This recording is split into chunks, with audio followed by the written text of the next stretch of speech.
Hello student, good morning. I am Renu Yadav. बच्चों, मैंने Hindi reader में आप लोगों को 5th चैप्टर तक पढ़ा दिया है और 3rd चैप्टर तक लिखा दिया है। हिंदी ग्रामर की शुरुआत अब हम करेंगे। आज मैं एक बहुत इम्पॉर्टेंट टॉपिक से क्लास की शुरुआत करूंगी। ये ऑनलाइन क्लास का पहला टॉपिक है। आज बड़ा इम्पॉर्टेंट टॉपिक है आपके सामने, वर्ण विचार या फिर वर्णमाला। बच्चों, सबसे पहले इसकी शुरुआत होनी चाहिए क्योंकि हिंदी लैंग्वेज को समझने में यह एक प्रकार से बेसिक का काम करता है। और हिंदी लैंग्वेज को समझने में जो बेसिक नीड है वह है वर्ण।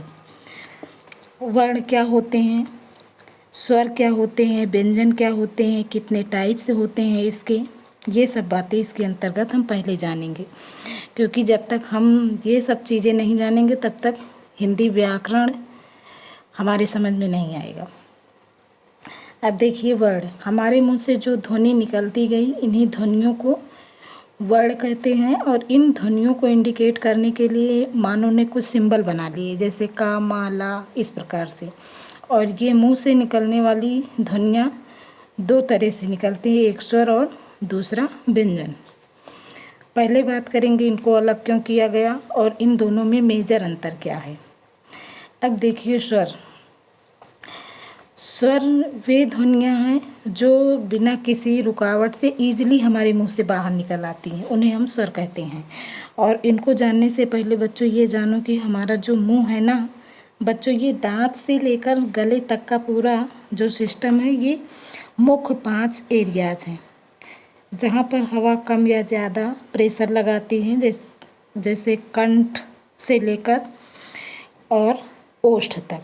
सबसे पहले कंठ, इसके ऊपर तालव्य, उसके बाद मूर्धन्य, उसके बाद दंत यानी दंती, और लास्ट जो होता है हमारा ओष्ठ।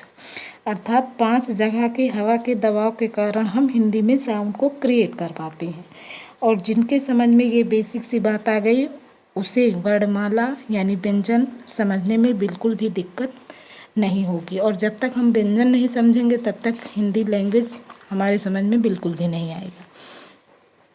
अब आप देखिए, कोई भी बच्चा सबसे पहले जब बोलना शुरू करता है, करीब 5-6 महीने का बच्चा, वो सबसे पहले कोई स्वर ही बोलता है। कभी भी कोई भी बच्चा सबसे पहले कोई भी व्यंजन नहीं बोल सकता, क्योंकि व्यंजन को बोलने के लिए हमारे मुंह के ये 5 एरियाज़ का एकदम परिपक्व होना बहुत ज़रूरी है। अब देखिए, वर्ण वे ध्वनि चिन्ह हैं जिनके खंड नहीं किए जा सकते, जैसे का, खा, गा।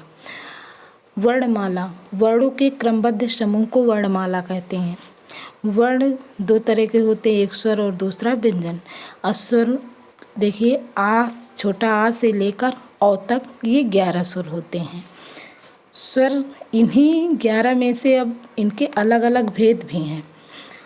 ह्रस्व या मूल स्वर, दीर्घ स्वर, प्लुत स्वर। प्लुत स्वर सिर्फ एक होता है और ह्रस्व और मूल स्वर 4 होते हैं। दीर्घ स्वर, दीर्घ को ही बड़ा कहा जाता है और मूल को छोटा कहा जाता है। दीर्घ स्वर बड़ा आ से औ तक, ये मूल स्वर 4 और दीर्घ स्वर 7, टोटल 11 हो गए। अब बचता है अंक और आहा। अंक को अनुसार बोला जाता है, आहा को विसर्ग। इन दोनों का न तो स्वर के साथ योग होता है और न व्यंजन के साथ। किसी के साथ योग न होने के कारण ही इन्हें अयोग वाक् कहते हैं। ये तो स्वर की बात हो गई। अब इसके बाद आइए देखते हैं व्यंजन। व्यंजन में सबसे पहले तो 5 वर्ग होते हैं, का वर्ग, चा वर्ग, टा वर्ग, ता वर्ग, पा वर्ग। और प्रत्येक वर्ग का बोलने का जो एरिया है वो अलग है। का वर्ग कंठ से बोलते हैं, आप बोल कर भी 5 वर्गों को आप बोल कर देखिए। कंठ का वर्ग बोलते हैं का, खा, गा, घा, अंगा। तालु, चा, छा, जा, झा, इया। और मूर्धा टा वर्ग होता ट, ठ, ड, ढ, अड़ा। दंती ता वर्ग होता ता, था, दा, धा, ना। ओष्ठ पा वर्ग पा, फा, बा, भा, मा।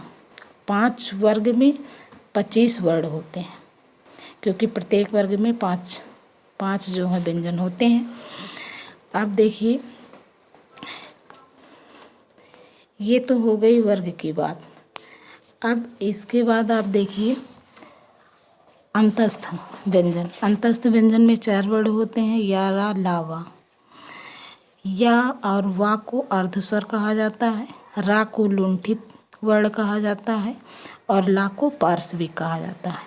इसके बाद सा, हा, ये तीनों सा और हा इनको ऊष्म व्यंजन कहा जाता है और यही ऊष्म महाप्राण और सघोष भी हैं। इसके बाद छत्रंज्ञा और स्रा। छत्रंज्ञा और स्रा इनको संयुक्त व्यंजन कहा जाता है और जो ये तीनों सा और हा है इन्हें संघर्षी व्यंजन भी कहा जाता है।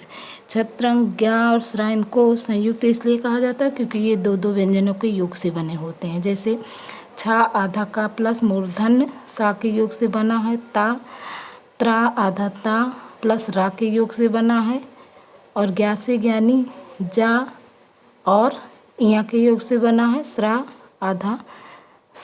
ये जो सा है ये आपका तालब्य सा है, तालब्य आधा सा और रा के योग से बना है। ये तो आपका व्यंजन और स्वर मोटी मोटी बात हो गई। अभी इसके अंतर्गत आपको और भी बहुत कुछ जानना है। अब देखिए ये जो वर्ग होते हैं इन्हीं वर्गों को ही स्पर्श व्यंजन कहा जाता है। यहाँ तक इसको आप पढ़िए और समझिए। Okay class, thank you.